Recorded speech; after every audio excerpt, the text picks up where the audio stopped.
Ya, sejak dibuka hingga akhir perdagangan, IHSG bergerak ciamik dengan penguatan 0,66% dan juga ditutup berada di level 6.834 dan sepertinya terus bergerak naik mencapai level all-time high yang dicapai IHSG kemarin di level 6.860.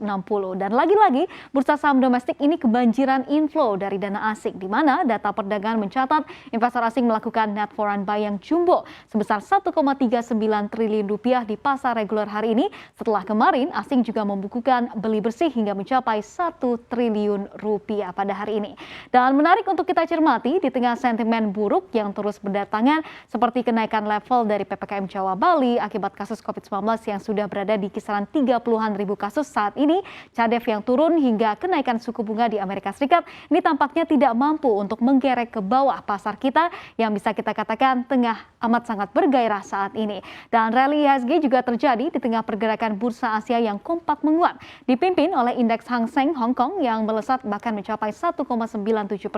lalu kemudian diikuti oleh indeks bursa Malaysia dan juga indeks bursa Thailand yang masing-masing menguat di kisaran 1,05%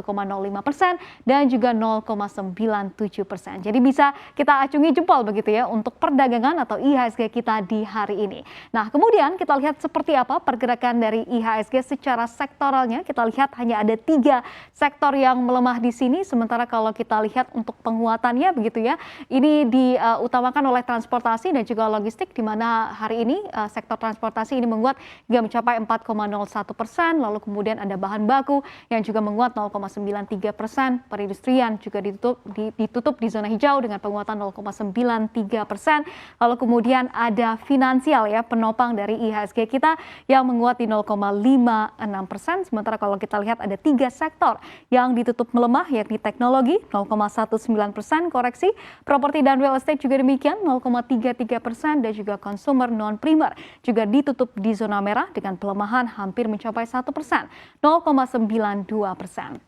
Lalu kemudian kita lihat juga pada perdagangan hari ini ada sektor keuangan yang masih melanjutkan penguatan khususnya untuk perbankan big caps kita, walaupun lagi-lagi begitu ya di tengah berbagai sentimen negatif seperti kenaikan GWM dari Bank Indonesia hingga mencapai 3 kali di tahun 2022 yang pastinya akan mempengaruhi likuiditas perbankan tanah air dan juga pastinya tren kenaikan suku bunga yang juga akan dilakukan di tahun 2022 ini. Dan kembali begitu ya saham-saham big cap perbankan seperti BBCA ini dikoleksi oleh investor asing di atas 200 miliar rupiah, BBRI juga demikian di atas 150 miliar rupiah, dan juga ada BBNI di kisaran 100-an miliar rupiah. Dan juga kalau kita lihat pergerakan dari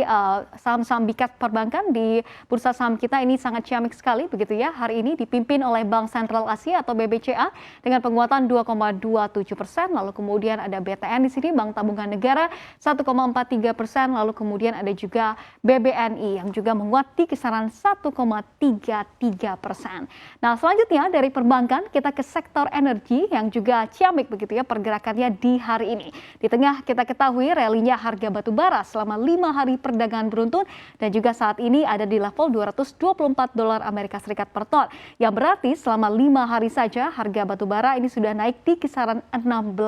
Nah, seperti apa pergerakan dari saham-saham batu bara dan juga pastinya saham-saham energi lainnya? Kita lihat bersama begitu ya. Dipimpin oleh Delta Dunia Makmur dengan penguatan 7,75%, lalu kemudian ada Borneo Olah Sarana di sini yang juga penguatannya cukup signifikan 5,8%, lalu kemudian ada ITMG atau Indo Tambang Raya Megah yang juga menguat 3,72%, lalu kemudian ada saham Bumi di sini, Bumi Resources yang juga menguat di 2,56%. Sementara kalau kita lihat untuk saham-saham energi lainnya, ini ada Adaro Minerals Indonesia yang sahamnya turun atau anjlok 4,88%. Lalu kemudian ada Harum Energy yang juga turun 2,63%, lalu kemudian ada Adro di sini, Adaro Energy yang juga sahamnya terkoreksi tipis begitu ya 0,45%. Nah, kemudian setelah kita melihat sektoral, kita akan lihat juga secara teknikal begitu ya pergerakan dari indeks harga saham gabungan, dan ini adalah pergerakan IHSG 30 menit jelang penutupan tadi, di mana kita ketahui setelah IHSG ini sempat menembus level all time high sepanjang masa di 6.860 kemarin, kita melihat IHSG terus mencoba begitu ya untuk kembali ke level tersebut